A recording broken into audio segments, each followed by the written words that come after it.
So I'm here in Emden with writer and director Nick Kelly, whose film The Drummer and the Keeper just screened here yesterday. Can you tell for our viewers who don't have the chance to watch the film here what it's about? So The Drummer and the Keeper is kind of a buddy movie. It's about friendship that strikes up between a wild and crazy rock drummer who gets a bipolar diagnosis and a 17-year-old goalkeeper who has autism, and the drummer and the goalkeeper, they meet at a therapeutic football game. So it's about their relationship.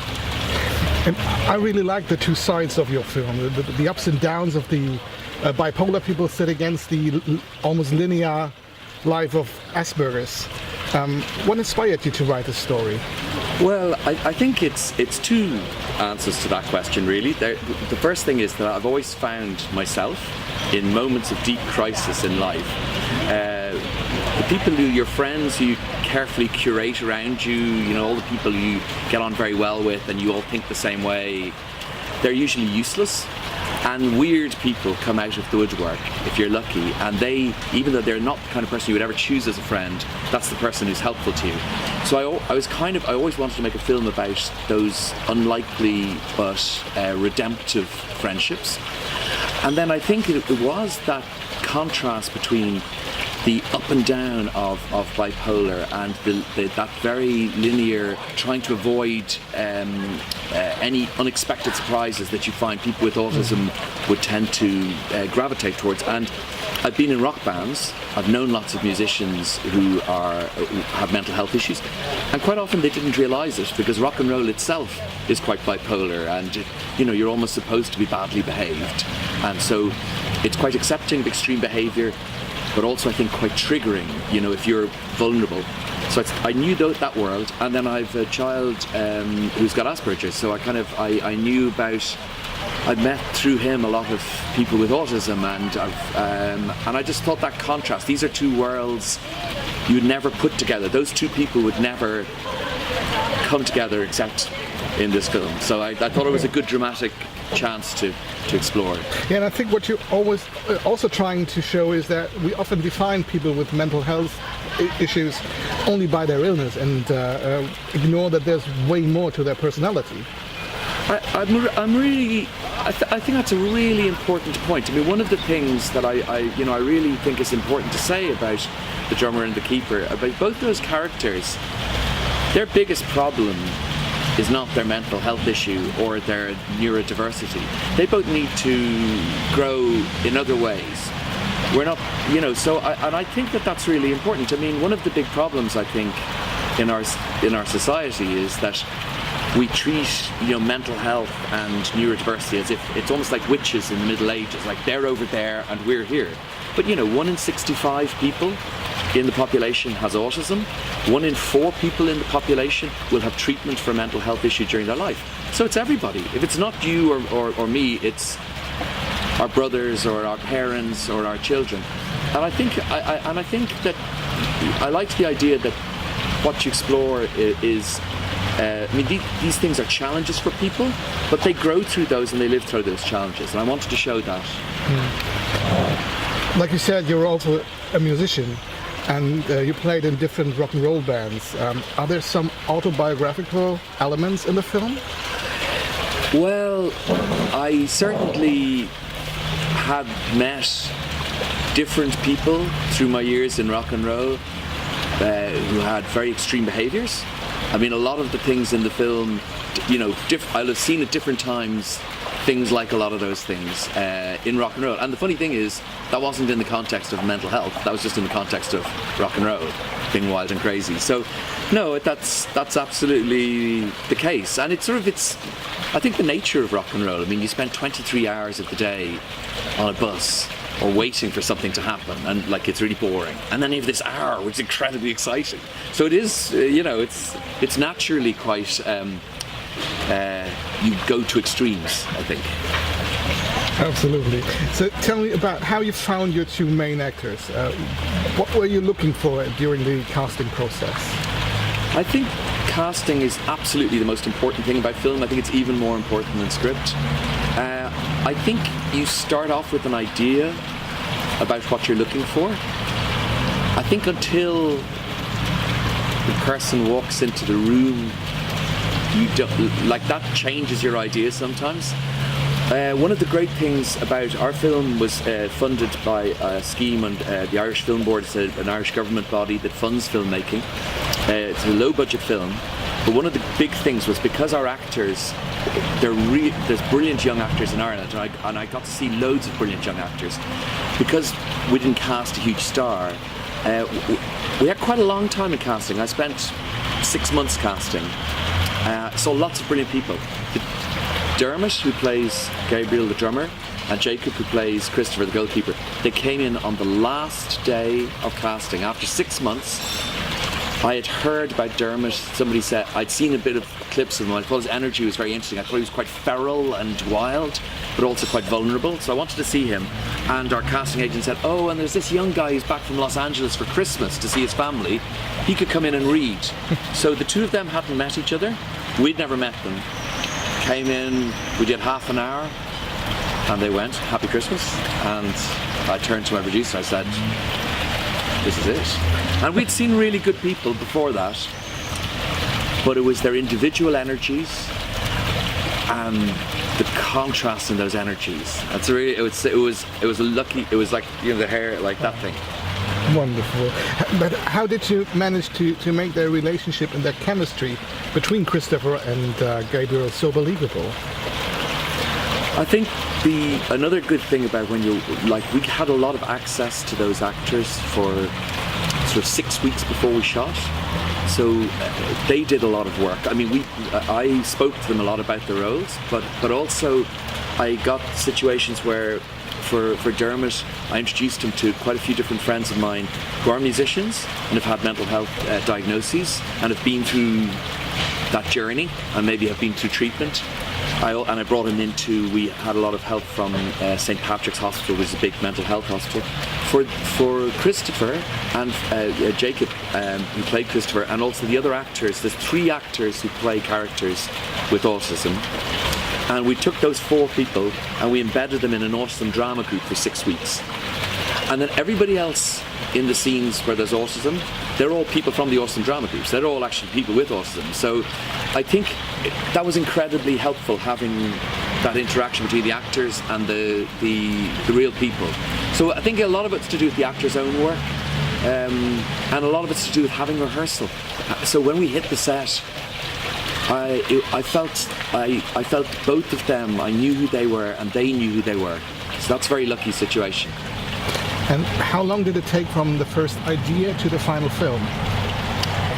It took nearly 4 years, from it being a paragraph, 30 seconds pitch, to it being on a cinema screen. But it was a 20-day shoot. I mean, so much of it is pre-production, and especially when you haven't got lots of money, you just need to be so sure. But I think I thought we were quite efficient as well. I rewrote the script a lot because we had 20 days to shoot, so there's a lot of story in it. So I really had to be. I worked very hard with my director of photography and my first AD to keep each scene as tight as we could. We rewrote scenes to combine them just so you could do it so I mean, I rewrote the script 24 times after we got the money, before we shot. So that was the hard work. That took the time. That's quite a lot. But would you have changed anything in the film if you had, let's say, an unlimited budget? I think that's a really hard question. I think it brings its own energy. I think so our budget was a low budget, but everybody who worked in that film had agreed to work for a really low fee. So first of all, if I went into the market, I think, and just without that agreement, I would have paid much more. But also, everybody who worked in that film, nobody's doing that for just cash. So you get this bonus of love and commitment that everybody who wants to make that film, they're really in it. So I think that's part of the. I don't think I would ask for more. I mean, sorry, it'd be nice to earn more, but I think it's perfect the way it is. So no, I mean, I think, always with films, you need to work you need to buy into the dynamic of this particular production. If you're going to shoot it all on the phone, commit to that, and then you don't try and use a big fancy camera and I think I think all filmmaking is creating your scaffolding, like what's your structure, what's the even the economic structure. You take a deep breath, you see, okay, can I do it for this, and then you commit. And so I don't think I would do it differently. Let's get back to the soundtrack, to the amazing soundtrack. Thank you. You even wrote some of the songs. So what came first, the songs or the script? I mean the script. I mean, so I've been a musician for a long time. I think scoring films is a particular talent. It's not my talent. So I worked with a composer. I did pull a huge number of favors with different bands, young bands, and a couple of bigger bands, just to please give me this song for this scene. There was 2 bits of music where we just needed something, and I had something that would fit, but it wasn't we just didn't have any money to pay for anything else. But there was 2 songs I wrote especially for the film. One was, and it's kind of, one of them is one each really for the drummer and for the keeper.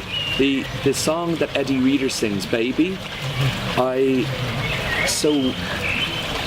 one of the things I think when you have a child yourself is that you become not only more tolerant of other children, like suddenly other people's children aren't such a pain, like when they're crying you start to know what's going on with them, but I think you become more tolerant of other adults, because you see, even in the most annoying, difficult people, you sort of see the child that they grew out of. And I thought that for Gabriel, so Gabriel's a character who's doing very extreme things. He's messing a lot of other people's lives up. But he's coming from a place of, it's not because he's an evil person or he's a bad person. He's got a lot of hurt inside him. And I wanted to just give him a song where you realise that behind all this chaos and selfishness, there's this really deep trauma, and there's a child in there. And I really wanted to, so I wrote that song, and Eddie Reader, who's a brilliant singer, sang it. And then right at the end, the song that one of the characters sings a song. There's a little band in the autism unit, and all the time you hear them play, it's chaos. They're all playing by themselves. They don't play together. They just play at the same time. And finally they play one song and they're gelled. And that song I wrote with the composer. He wrote the music and I wrote the words. And that's sort of a little bit of a thing for Christopher and for people with autism. It's like, I'm not that different to you. Yeah. Those two songs were ones that I deliberately wanted to write, but everything else I got other people. And they're amazing. Thank you. All the extras in the scenes playing in the Institute are really people with autism. Was that important to you? Well, I had a sort of a discussion with my producer before we shot, and so the actors, Christopher and a couple of the other actors who play characters with autism, had been in this drama group. And the thing, when you have autism, drama is actually a really useful tool. So because you can't instinctively work out what's going on with other people. So going in and role playing, saying, okay, we're going to a restaurant, you sit down, you ask the other person to pass you the salt, or you offer, so that therapy is there. And I'd introduced the actors into this drama group where everybody else had autism. And first of all, they were all really, they were really used to taking direction because they were in this drama group. And the thing was, I remember my producer saying, are you sure that you want to use these people as extras? Because will it not be a lot more trouble and more complicated? And the thing is, I said, we don't have the budget for me to train 10 actors to act like 10 different kinds of people with 10 different kinds of autism. Everybody's got a different experience. And at least if we use people who really have autism and they're in the scenes, whatever their response to what's going on in the scene is going to be truthful. And I mean, I did do one rehearsal day where I brought everybody to a different place to where they were used to. I had some cameras, I had musical instruments. I created deliberately quite a lot of chaos, just to see would it make anybody anxious. And there was one guy afterwards. He said, "I really want to be in the film, but I'm finding the noise." I wanted him in the band, but he was too difficult. So I said, "No, what I'm going to do is I'm going to sit you further away, so you can see before a noise happens. You'll be able to see it." So that was fine for him. But so I did a little bit of preparation. But honestly, having the people who really had autism in those scenes, that was the first week we shot. It did two things. First of all, I thought the scenes themselves, I thought they did brilliantly. They did much better than anything I could have told even a bunch of actors to do. And secondly, it had this incredible atmospheric effect on all of the rest of the cast and crew, because everybody on the crew, what we just said, listen, just so as you know, our extras today are neurodiverse. Some of them will find noises or very strong smells or things like this might be stressful, so can you just be mindful to be a bit quieter. And I think everybody in the crew understood they were making the film that we were trying to make. And I think that was a huge bonus for us. So using real people with autism as our extras, I think was a huge bonus. Yeah. There are so many beautiful films coming out of Ireland, and I just love that. But it's such a shame that only a few of them make it here to Germany. So are there any plans on releasing your film here? Are there any distributors already interested? I think The Drummer and the Keeper has been out in Ireland and in the UK. We premiered late last summer in Ireland, and then we had in the autumn we had a theatrical run, which was really successful, and we won a prize in the UK. We've just literally started. For the rest of the world, we haven't got distribution yet. Our first two festivals in America, we won 2 audience awards. So we're certainly looking to have distribution everywhere, and I'm really hopeful we will. And the one thing, the screening last night for me, it's the first time I've seen the film with subtitles.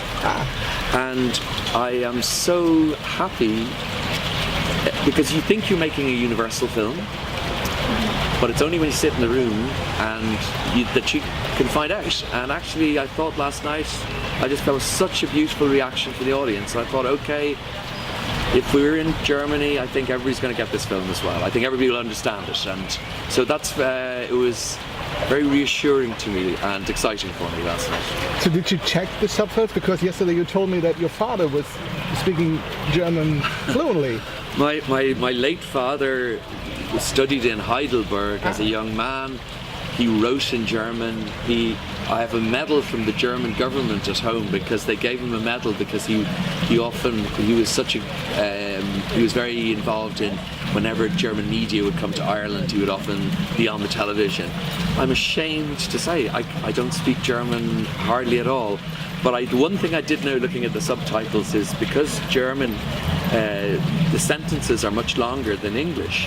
So I was thinking, okay, whoever did these subtitles is very cleverly making subtle edits just to get them into, so it's not too long. But I couldn't check them myself, really. I'm not qualified. I can guarantee you they were really good. They were thank you. Right on point. So what about the future? Are there any projects or plans you can already talk about? Well, I'm very much looking at the next thing, which is, I think everybody, it's such a big thing to make your first feature, and it's really important to celebrate it, and I'm really proud of, and I'm really enjoying this time. There's also the ghost there of what's your next thing. I'm very conscious of that. I have a very big project about the race for the South Pole between Scott and Amundsen, which is a project I've worked on for a long time. So that's in development. I'm working away on that. I think there's also another project in New Zealand which I'm looking at working on, but I am looking at, I'd like to do another thing quite quickly, so I'm also reading scripts by other people. I've got scripts of my own, but I'm also reading, so I'm being busy trying to work out a good answer to that question. And what about the music? The music, I So the first thing to say is, I mean, I think making films and making music is incredibly close. Of all of the art forms, they're the two closest, because you're talking about rhythm, you're talking about pacing, you're talking about the chaos of other humans. I think if you're a perfectionist, you shouldn't make films or records, because you'll drive yourself crazy. But I actually love the chaos of other humans. I'm always interested in what comes out of that. So I think, in a way, a lot of the things I get out of music, I get out of making movies. Having said that, I love getting up on stage and singing, and I miss doing it. So I have a show I do sometimes about how rock and roll teaches you how to make movies, and I play some songs, I screen some clips, and I do a little sort of TED talk about don't go to film school, just join a rock band. And I'm going to try and do that a little bit. And some places, I've got a couple of screenings where they've asked me to screen the film, and they say, Alice, will you do concert as well? So I say yes to that, but like it's, I mean, the big difference between rock and roll and film is in film, you don't have to be young and pretty. You can just pay somebody else to do that for you. Whereas rock and roll, I feel I'm like, you're this old guy playing, you know, pop songs. But you know what? I'm always going to make some records, because I think it's such a, it's an addiction. It's addictive. So I'm really looking forward for the next feature and seeing you on stage sometime. So thank you very much for the interview, and good luck with your film. Thank you very much. You're welcome. Okay. Is that good for you? That was wonderful. Thank you so much. No, thank you so much for taking the interest. Yeah. These are brilliant questions. I mean.